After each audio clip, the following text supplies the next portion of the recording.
வணக்கம். என்னோடய சேனலை சப்ஸ்கிரைபர் பண்ணிக்கோங்க. அதாவது மே மாதம் 30ஆம் தேதி பார்த்து எதுவும் சரியில்லை, என்ன நடக்குது அப்படின்னு சொல்லிட்டு பார்க்கலாம் வாங்க. அங்கே பார்த்திங்க அப்படின்னா ரேவதிக்கு நலுங்கு வைக்கிற ஃபங்க்ஷன் நடக்குது. அப்போ வந்துட்டு கார்த்தி வந்து அங்கே அம்மாவோட, அதாவது தெய்வத்தோட மேலே இருக்கிற சேலையை வந்து ராஜா சேதுபதி கொடுத்தாங்கன்னு சொல்லிட்டு கொண்டாந்து கொடுத்துட்றாரு. அதையும் வாங்கிக்கிறாங்க ரேவதி.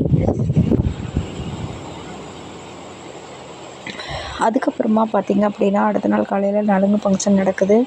அப்போ வந்து எல்லாம் சந்தோஷமாக ரேவதி வந்து இது பண்ணிட்டு வராங்க. ரேவதி வந்து ஒவ்வொரு விஷயமா நினச்சி பார்த்துட்டு சந்தோஷப்பட்டுட்ருக்காங்க.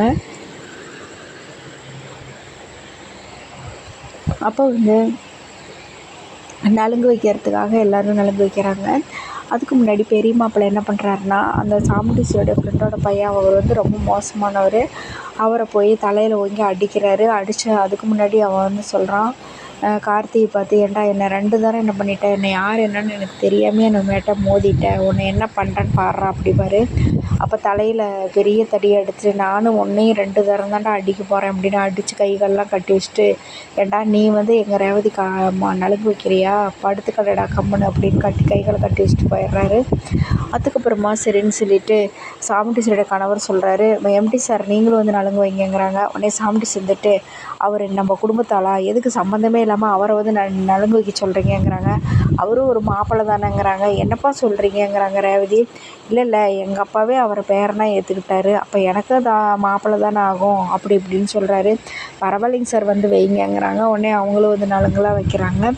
அதுக்கப்புறமா வந்துட்டு பார்த்திங்கன்னா ஒரு வழியாக நலுங்கு ஃபங்க்ஷன் நல்ல முறையில் முடிஞ்சிருது. ரேவதி வந்து நினச்சி பார்க்குறாங்க, அவர் மோதிரம் போட்டது, கை வளையல் போட்டது, ஒவ்வொரு விஷயத்திலும் அவர் இது பண்ணுறாருன்னு சொல்லி மனசார அவரை வந்து விரும்புகிற மாதிரி காமிச்சிட்ருக்குறாங்க.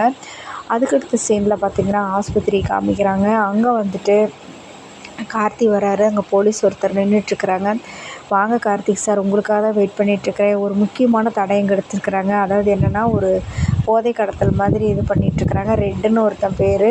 அவன் வேறு யாரும் இல்லை, அந்த ரேவதிக்கு பார்த்துருக்கிற மாப்பிள்ளை தான். அவன் மோசமானவன், ஒரு ரொம்ப போர்ஜினியான ஒரு ஆள். அது தெரியாமல் சாமுண்டீஸ்வரி மேடம் அவங்க பையனுக்கு, அவங்க பொண்ணு ரேவதிக்கு அவனை ஃபிக்ஸ் பண்ணிடுறாங்க, ஃப்ரெண்டோட பையன். ஆனால் அவன் ரொம்ப மோசமான ஒரு இது பண்ணிகிட்ருக்கான். அவன் வந்து பார்த்திங்கன்னா ஒரு பொண்ணை வந்து பழகிட்டுருக்கிறான். அந்த பொண்ணு வந்து அவனை வந்து நியாயம் கேட்டு வர்றப்ப அவனை வந்து ஆக்சிடென்ட் பண்ணிடுவாங்க. அந்த பொண்ணு ஆக்சிடெண்ட் ஆகி இங்கே வந்து கோமா ஸ்டேஜில் இருப்பாங்க. உடனே இருந்துக்கிட்டு இன்ஸ்பெக்டர் அதை சொல்லுவார், சார் இந்த பொண்ணு இங்கே தான் ஆஸ்பத்திரியில் சேர்ந்துருக்கிறா அப்படிங்கிறாங்க.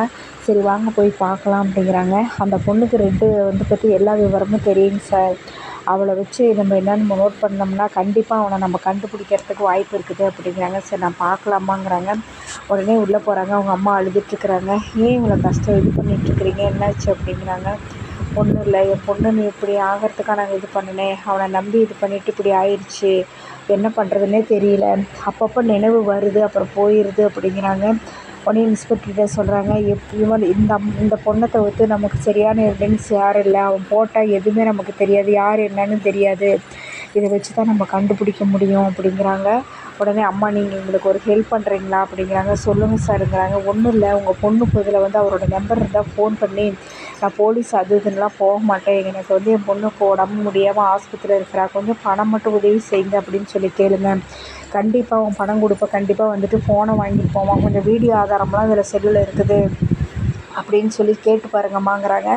சரிங்க சார், கண்டிப்பாக அந்த நான் உதவி செய்கிறேன் அப்படிங்கிறாங்க. உடனே இருந்துக்கிட்டு அவனுக்கு ஃபோன் பண்ணுறாங்க. உடனே அந்த ஃபோன் எடுக்கிறாப்புல. ஃபோன் எடுத்தோன்னே, என்ன விஷயம், எதுக்கு எனக்கு ஃபோன் பண்ண, இந்த மாதிரி என் பொண்ணு ஆக்சிடெண்ட் ஆகி கோமா ஸ்டேஜுக்கு போயிட்டாங்க, ரொம்ப சீரியஸாக இருக்கிறா, எனக்கு பணமே சுத்தமாக கையில் இல்லை, ஆஸ்பத்திரி செலவுக்கு, நான் போலீஸ் ஸ்டேஷன்லாம் போகல, உங்களோட வீடியோ அது இதுன்னு கொஞ்சம் என் பொண்ணு செல்லில் இருக்குது, நீங்கள் அந்த செல்லை வாங்கிக்கோங்க, எனக்கு கொஞ்சம் பணம் மட்டும் கொடுத்து என் பிள்ளைய காப்பாற்ற உதவி செய்யுங்க, நான் போலீஸுக்கெல்லாம் போக மாட்டேன் அப்படிங்கிறாங்க.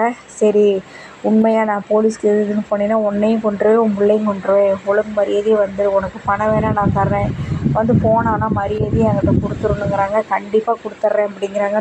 சரி நான் சொல்கிற இடத்துக்கு தான் நீ வரணுங்கிறாங்க. நீங்கள் எங்கே சொல்கிறீங்களோ அங்கே வரேங்கிறாங்க. அவங்க வந்து ஒரு குடோன் ஒரு அட்ரஸ் சொல்கிறாரு. சரி நான் வந்துடுறேன் அப்படிங்கிறாங்க. உடனே ஃபோனை வச்சிட்றாங்க. உடனே கார்த்தியும் அந்த இன்ஸ்பெக்டர் சொல்கிறாங்க, அம்மா இங்கே பாருங்கள், நீங்கள் வாங்க தைரியமாக போங்க, நாங்கள் பார்த்துக்குறோம், நீங்கள் பயப்படாதீங்க அப்படிங்கிறாங்க. உங்கள் பொண்ணுக்கு ஆஸ்பத்திரியில் ஆக வேண்டிய அத்தனை செலவையும் நான் பார்த்துக்கிறேன், நீங்கள் கவலைப்படாதீங்க, உங்கள் பொண்ணை காப்பாற்ற வேண்டியது என்னோட ரொம்ப நன்றிங்க ஐயா அப்படிங்கிறாங்க. உடனே போகிறாங்க. இங்கேருந்து போயிட்டு குடோனுக்குள்ளே போகிறாங்க. உள்ளே போனோடனே